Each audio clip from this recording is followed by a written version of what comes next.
Welcome to key talk. England టూర్లో Gill and team face చేసే major challenge ఏంటి? టీమిండియాతో పోలిస్తే ఇంగ్లాండ్ ఎంత బలంగా ఉంది?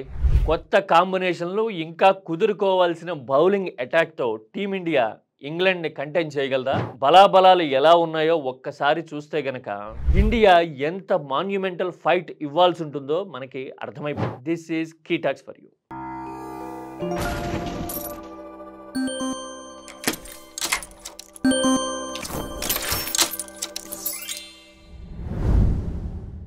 టెస్ట్ క్రికెట్లో ఈ మధ్యకాలంలో ఎప్పుడూ లేనంత కన్సిస్టెన్సీని చూపిస్తున్న టీం ఏదైనా ఉందంటే అది ఖచ్చితంగా ఇంగ్లాండే. కన్సిస్టెన్సీనే కాదు, అంతకు మించిన అటాకింగ్ స్పిరిట్ కూడా ఇంగ్లాండ్లో కనబడుతోంది. అసలు ఇంగ్లాండ్ బ్యాటింగ్ ఆర్డర్ చూస్తే టీమిండియా బౌలర్లకి ఎంత పెద్ద ఛాలెంజ్ ఉంది అనేది తెలిసిపోతుంది మనకి.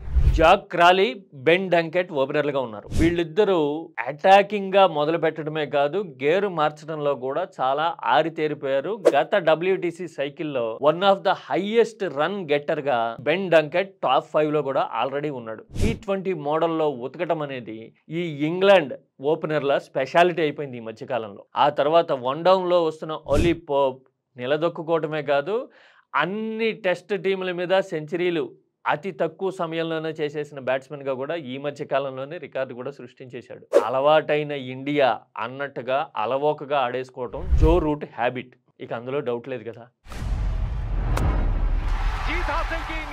ఆ తర్వాత అసలు కథ మొదలవుతుంది ఇంగ్లాండ్ బ్యాటింగ్ లైనప్లో. Harry Brook, Ben Stokes, Jamie Smith ఈ ముగ్గురు స్ట్రాటజిక్ గా బ్యాటింగ్ స్పీడ్ పెంచే తీరు ప్రత్యర్థుల మీద తీవ్రమైన ఒత్తిడి తెస్తుంది. ఎందుకు అంటే అప్పటికే బౌలర్లు టైర్డ్ అయి ఉంటారు. అలాంటి టైంలో వీళ్ళు అటాకింగ్ బ్యాటింగ్తో గేమ్ని అపోజిషన్ నుంచి దూరంగా తీసుకుపోతూ ఉంటారు. జామీ స్మిత్ తర్వాత క్రిస్ ఓక్స్ లాంటి ఆల్రౌండర్ వస్తాడు. అంటే నెంబర్ 7, నెంబర్ 8 వరకు ఫార్మిడబుల్ బ్యాటింగ్ లైనప్ అనేది ఇంగ్లాండ్కు ఉంది. పైగా హోమ్ కండిషన్స్ అడ్వాంటేజ్ ఉండనే ఉంటుంది. మరి ఇలాంటి బ్యాటింగ్ లైనప్ని బుమ్రా, సిరాజులతో మొదలుపెట్టి మరి 3rd, 4th సీమింగ్ ఆప్షన్స్ ఏముంటాయి అనేది చూస్తే గనక ఇండియాకి పెద్ద ఛాలెంజే కళ్ళ ముందు ఉంది అనేది అర్థమైపోతుంది. హర్షదీప్ సింగ్ టెస్ట్ డెబ్యూ చేస్తాడు అని అనుకుంటే 4th సీమింగ్ ఆప్షన్ గా నితీష్ కుమార్ గానీ, శార్దుల్ ఠాగూర్ గానీ ఉండే అవకాశాలు ఉంటాయి. మరి ఈ నలుగురు బౌలర్లు ఈ మైటీ ఇంగ్లీష్ బ్యాటింగ్ లైనప్ని ఎంతవరకు కంటైన్ చేయగలుగుతారు అనేది మనం అతి త్వరలో చూడబోతున్నాం.